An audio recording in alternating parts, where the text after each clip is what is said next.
Hai pelajar, saya Cikgu Kartik, Guru Pengajian Perniagaan Pusat Tingkatan 6 SMK Tinggi Setapak Kuala Lumpur. Hari ini Cikgu nak bincang beberapa strategi menjawab pengajian perniagaan STPM semester 1 bahagian pertama. Okay. So, Cikgu akan kongsi beberapa perkara penting yang kamu kena bagi perhatian bila menjawab soalan dalam kertas pertama iaitu 946/1A sebab kamu akan ambil exam dalam masa mungkin bulan depan ke atau bulan akan datang. Kamu ada ujian kemajuan dan juga peperiksaan percubaan. Okey. Alright. Berkaitan dengan kertas ni, mungkin cikgu kamu dah jelaskan. Okey, ada dua kertas iaitu kertas satu di bahagian A dan bahagian B ya, dua bahagian. Masa yang diperuntukkan ialah 1 jam 45 minit dan jumlah markah ialah 100 dan wajaran ialah 25%. Maksudnya dalam peperiksaan akhir nanti dia akan kira 25% daripada markah dalam kertas pertama. Okey. So, bahagian A, 50 markah, ada 10 soalan esei pendek. Kamu kena jawab semua soalan. Okay, biasanya esei pendek ni dia ada markah 4 hingga 6. Okay, setiap soalan ada 4, 5 atau 6 markah. Dan biasa dia menggunakan kata tugas seperti nyatakan, senaraikan, bezakan, terangkan, uraikan, jelaskan, okay, takrifkan, hitungkan, lakarkan. Okay. So, yang ni dia hanya menguji pengetahuan kamu. Okay, recall balik apa yang kamu dah belajar, apa yang kamu faham, serta kadang-kala ada soalan yang melibatkan aplikasi konsep dengan situasi. Okey, so bahagian A ni agak mudah berbanding dengan bahagian B. Okey, sebab dia hanya menguji apa yang kamu faham, apa yang kamu tahu dan juga apply konsep dengan situasi. Okey. Bahagian B ni dia bagi 50 markah. Okey, markahnya 50% dan ada 3 soalan. Okey. Soalan kajian kes dan juga soalan melibatkan prinsip. Okey. So, soalan yang ke-11 ni adalah soalan kajian kes. Yang ni wajib kamu jawab ya. So, dia menggunakan kata tugas seperti jelaskan, menilai, tentukan, bincangkan. Okey. So, kajian kes ni soalan berbentuk penyelesaian masalah. So, dia melibatkan peringkat yang lebih tinggi ya. Seperti aplikasi, penilaian, analisis, sintesis. Okey. So, kajian kes ni membantu kamu untuk berfikir secara abstrak. Okey. So, yang ni aras kesukarannya lebih tinggi berbanding dengan bahagian A tadi. Okey. So, soalan 12 atau soalan 13 ni boleh pilih mana-mana satu. Yang ni merupakan soalan esei panjang. Biasa digunakan berkaitan terangkan, uraikan, jelaskan atau bincangkan. Okey. Yang ni pun dia akan menguji pengetahuan, pemahaman, aplikasi atau analisis. Okey. Okey. Biasanya dalam kelas cikgu akan minta kamu hafal fakta, hafal fakta, hafal fakta. Kenapa cikgu selalu paksa kamu hafal fakta? Kenapa fakta sangat penting dalam pengajian perniagaan? Okey, cikgu ambil contoh soalan ni ya. Inilah contoh kertas soalan tahun lepas. Kamu tengok soalan pertama, jelaskan dua aktiviti perniagaan, okey, yang berasaskan perkhidmatan. Okey. So, keyword dia apa? Perniagaan berasaskan perkhidmatan. Jadi, kalau kamu sebut perkhidmatan peruncitan, okey, perkhidmatan kewangan, perkhidmatan pemborongan, automatik kamu dapat 2 markah. Sebab tu cikgu suruh kamu paksa atau biasa disuruh hafal fakta. Okey. So, perniagaan berdasarkan perkhidmatan ni ada 5. Jadi, kalau kamu sebut 3 atau 2, kamu dapat 2 markah dah. Okey. Kamu tengok soalan yang ketiga. Nyatakan 4 jenis susun atur proses pengeluaran. Just sebut saja 4 jenis susun atur. Susun atur secara tetap, susun atur proses, susun atur produk, susun atur seluler. Sebut saja kamu dapat 4 markah. Tak perlu apa-apa uraian. Okay? Uraikan 3 jenis inventory. Okay? Just sebut bahan mentah, kerja dalam proses dan juga produk siap. Kamu dapat 3 markah. Okay? Uraikan 3 asal segmentasi pasaran. Okay? Segmentasi ada 4 kan? Okay? Asal segmentasi geografi, demografi, psikografi dan juga gelagat. Okay? Jadi kamu dapat 3 markah. So, nampak tak? Bahagian A ni, lagi banyak fakta kamu hafal, lagi mudahlah untuk mendapat markah. Okey, tengok soalan nombor 6. Berikan 4 campuran promosi. Bukan campuran pemasaran, campuran promosi. Okey, jawapannya apa? Pengiklanan, promosi jualan, publicity, perhubungan awam, jualan bersemuka. Sebut saja kamu dapat markah. Okey, senaraikan 4 pihak berkepentingan terhadap penyata kewangan. Apa dia? Pembekal, pembiaya, pesaing, pelabur, pihak pengurusan. Jadi kamu dapat 4 markah. So, mudah tak?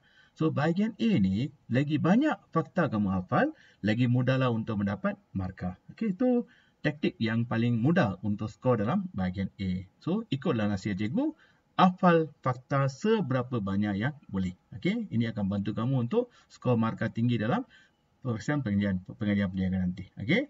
Kamu tengok soalan nombor 11, soalan kajian kes ni. Okey, dia tanya rangsangan persekitaran. Okey, ingat lagi tak dalam model gelagat pengguna, rangsangan persekitaran ni kita ada sosial, okey, budaya, lepas tu kita ada teknologi, ekonomi, politik. Kalau sebut saja kamu dapat 3 atau 4 markah. Okey.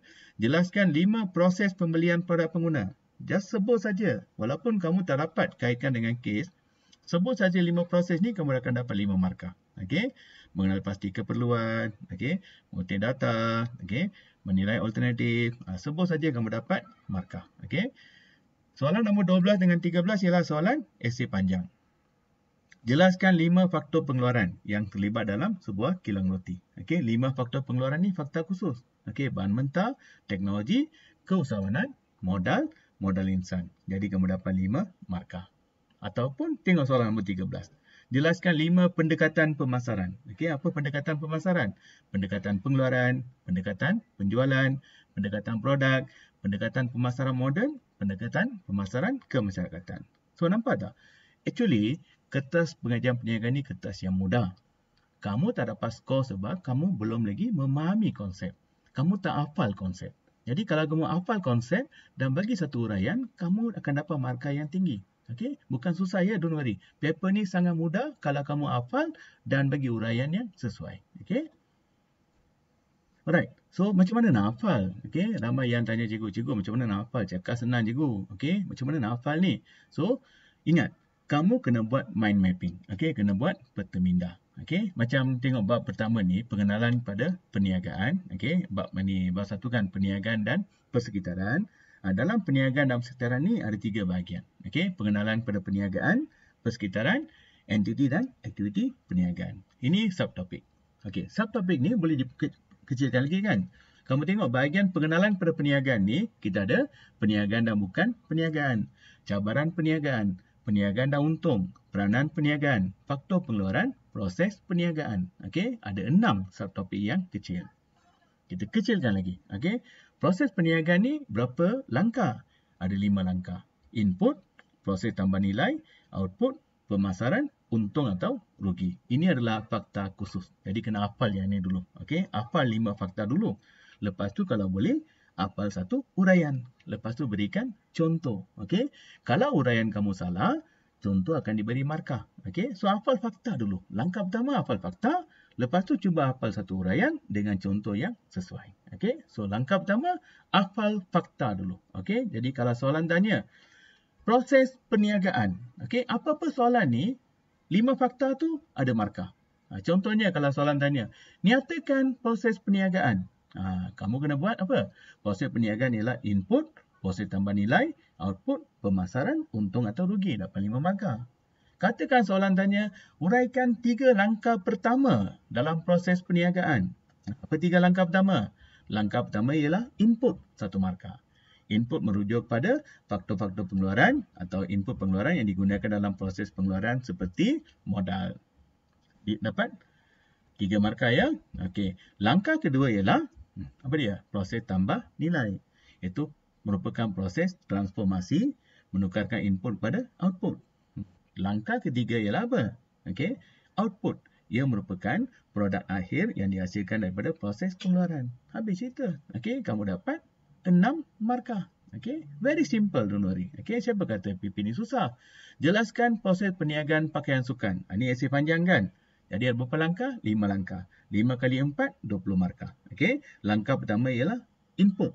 Input merujuk pada faktor-faktor pengeluaran. Okey, input terdiri daripada, bagi contoh. Okey, seperti apa? Modal, modal insan, teknologi, bahan mentah. Contoh input dalam perniagaan pakaian sukan ialah bahan mentah seperti kain. Jadi kamu dapat 4 markah. Susah ke senang? Memang senang. Okey, PP ni bukan subjek yang susah ya, subjek yang sangat mudah. Okey, orang kata sangat senang. Okey, so easy to score, just hafal fakta dulu. Okey, lepas tu diikuti oleh uraian. Okey.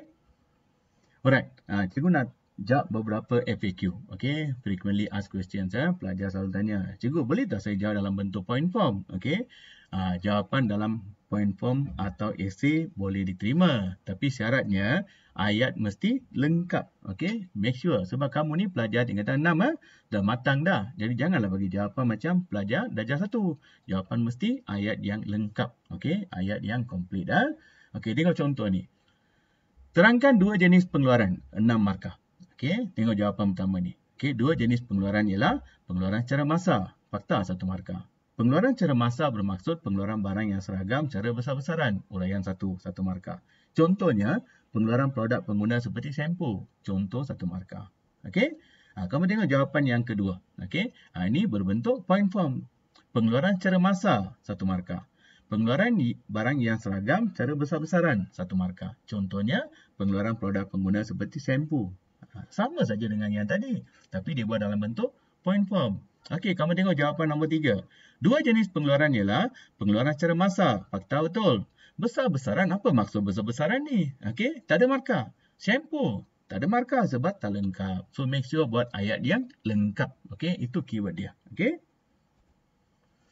Okey, jika soalan perlukan 2 fakta tetapi saya tulis 5 fakta, adakah dipilih 2 fakta yang betul daripada 5? Tidak. Okey, hanya 2 yang pertama ikut kehendak soalan. Okey, kalau soalan kata jelaskan 2 langkah pertama dalam proses kawalan, markah hanya diberi untuk rancang buat.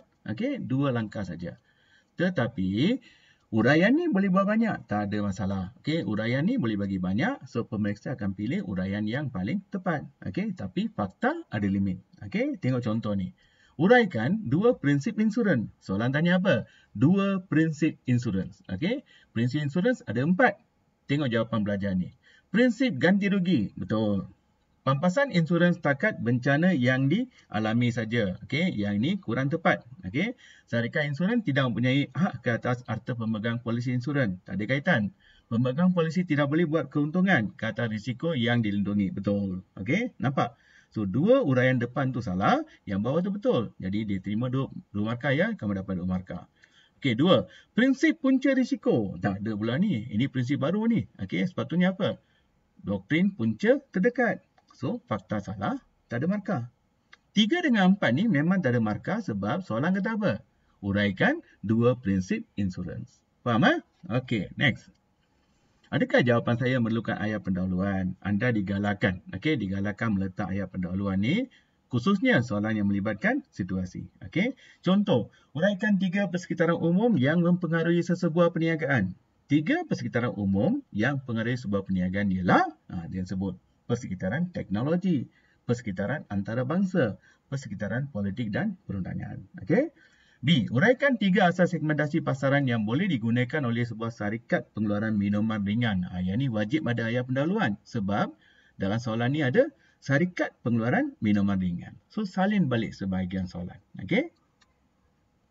Boleh tak saya jawab dalam bentuk jadual? Okey, boleh untuk soalan yang memerlukan perbezaan antara 2 konsep. Okey, jadi kalau soalan kata jelaskan perbezaan, jadi kamu boleh gunakan jadual. Okey, contohnya jelaskan perbezaan antara entiti perniagaan berbentuk syarikat sendirian berhad dengan perkongsian, 6 markah. Jadi yang ini boleh guna jadual, tapi make sure ada aspek.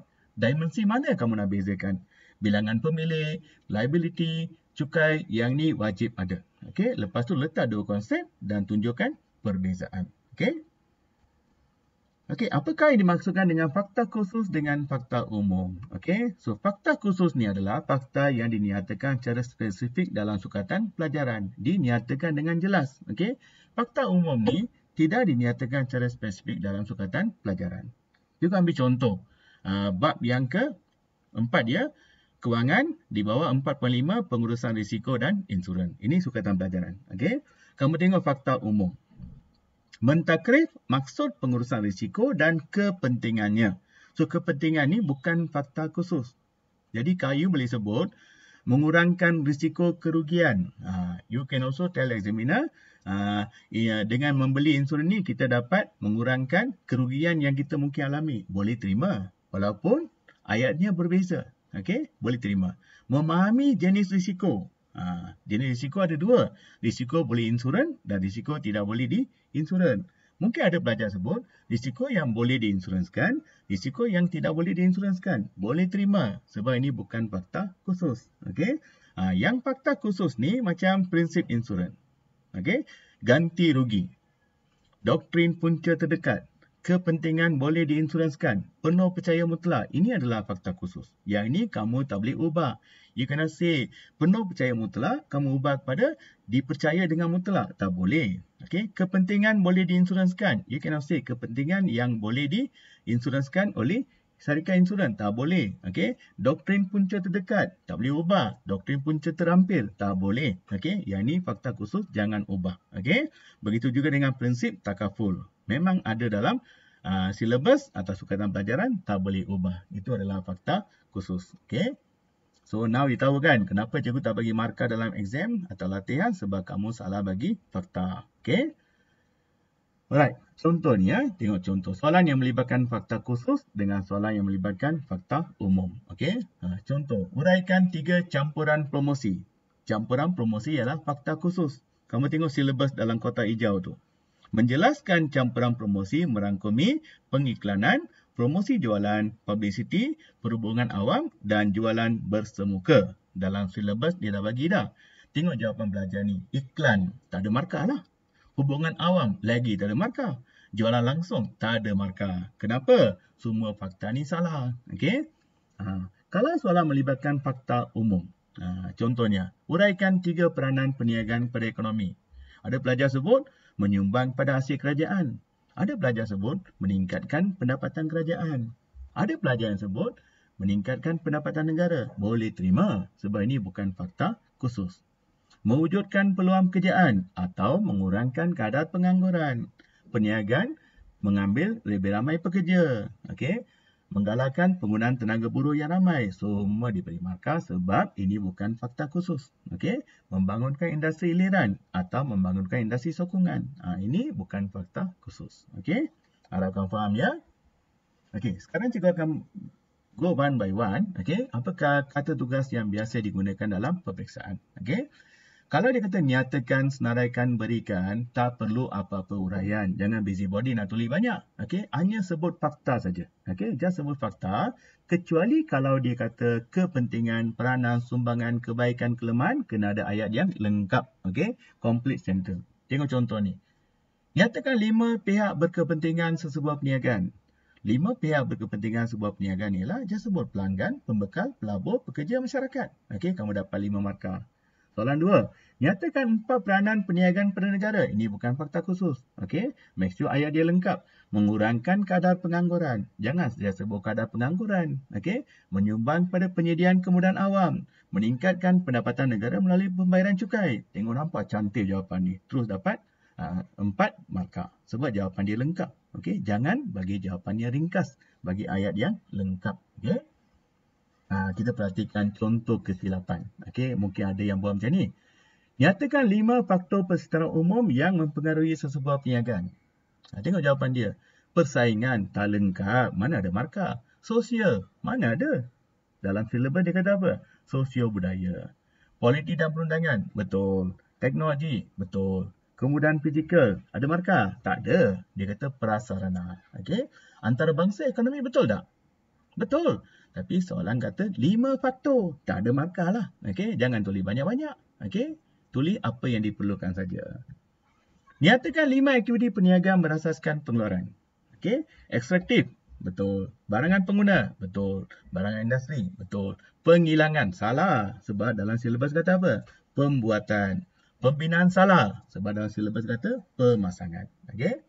Nyatakan proses kawalan kualiti. Okay? Confident je jawab kan? Merancang, membuat, menyemak. Menyemak lah jawapan ni. Tindakan. Langsung dari jawapan. Okay? Rancang, buat, semak, tindakan. Kamu lihat 4 markah ya. Okay. Nyatakan 4 kepentingan latihan dan pembangunan. Kenapa tak ada markah ni? Jawapan dia perfect. Sebab kepentingan. Kena sebut meningkatkan produktiviti. Meningkatkan kemahiran pekerja. Bukan setakat produktiviti pekerja. Nampak? Okey. So, jangan buat kesilapan macam ni ya. Terangkan atau jelaskan. Yang ini mesti ada fakta, uraian dan contoh yang sesuai. Okey. Make sure ayat dia lengkap. For example, terangkan 2 langkah pertama dalam proses perniagaan perabot. Nampak situasi proses perniagaan perabot? Salin soalan. 2 langkah pertama dalam proses perniagaan perabot ialah input, 1 markah. Input merujuk pada faktor pengeluaran yang digunakan dalam perniagaan perabot seperti bahan mentah, 1 markah. Contohnya mesin pemotong kayu sebagai modal dan kayu sebagai bahan mentah. Perfect answer. Kamu dapat 3 markah. Nampak? Okey. Proses tambah nilai. Fakta, 1 markah. Okey. Diikuti oleh aktiviti mengubah input dari segi saiz, warna dan bentuk, 1 markah. Okey. Contohnya kayu dipotong untuk menghasilkan kerusi, 1 markah. Kalau you bagi jawapan macam ni kan, cikgu kamu happy lah. Okey, melompat-lompat cikgu nanti ya. So make sure bagi jawapan yang sepatutnya. Okey. Kamu gembira sebab kamu dapat markah tinggi, cikgu gembira sebab dia puas hati. Apa yang dia ajar tu kamu faham. Okey. So janganlah buat kesilapan ya. Yang silap ni tengok. Okey. Jelaskan 2 faktor yang pengaruhi penetapan harga. Nampak macam perfect. Tapi mana silapnya? Dia tak bagi contoh. Terangkan 2 asas segmentasi. Terangkan. Mana contohnya? Tak ada contoh. Jadi kamu hilang 2 markah. Okey, so make sure ada contoh ya. Okey, uraikan. Beri fakta diikuti oleh lebih daripada 1 uraian. So biasanya dia minta 2 uraian, 3 uraian dan sebagainya. Okey. Uraikan 2 prinsip insurans. 2 prinsip insurans ialah prinsip ganti rugi, 1 markah. Pampasan yang dibayar setakat kerugian yang dialami saja, uraian 1 markah. Pemegang polisi tidak boleh membuat keuntungan ke atas risiko yang dilindungi, 1 markah. 1 fakta, 2 uraian. Perfect answer. Okey, so ini untuk soalan berbentuk uraikan. Okey, tengok kesilapan. Suka tengok kesilapan orang kan? Okey, uraikan 2 faktor persekitaran umum. 2 faktor persekitaran ialah faktor persekitaran ekonomi. Cantik. Very good. You dapat 1 markah. Ekonomi boleh mempengaruhi perniagaan. Ekonomi juga boleh mempengaruhi jualan perniagaan. Jawab apa ni? Ekonomi. Tak ada markah. Okay, sepatutnya kamu tulis apa? Ekonomi. Keadaan ekonomi seperti keadaan ekonomi yang meleset. Boleh memberi kesan pada jualan perniagaan. Okay. Peningkatan penawaran wang dalam ekonomi boleh meningkatkan jualan perniagaan. Itulah jawapannya. Tak nampak pun kaitan dengan ekonomi sini. Faktor persediaan teknologi. 1 markah. Teknologi boleh mempengaruhi sebuah perniagaan. Penggunaan teknologi boleh memberi kesan pada perniagaan. Apa jawapan ni? Langsung tak ada kaitan dengan teknologi. Sebutlah, teknologi merujuk pada kaedah yang digunakan untuk menghasilkan suatu barang. Penggunaan kaedah baru seperti mesin yang canggih menyebabkan kos pengeluaran menurun. Baru dapat 2 markah. Nampak? Okey. Okey, so itu saja untuk sesi ini. Kita akan jumpa bahagian yang kedua. Kita akan bincang kata tugas lain dan juga yang paling penting, kajian kes. Okey, kajian kes soalan isi panjang.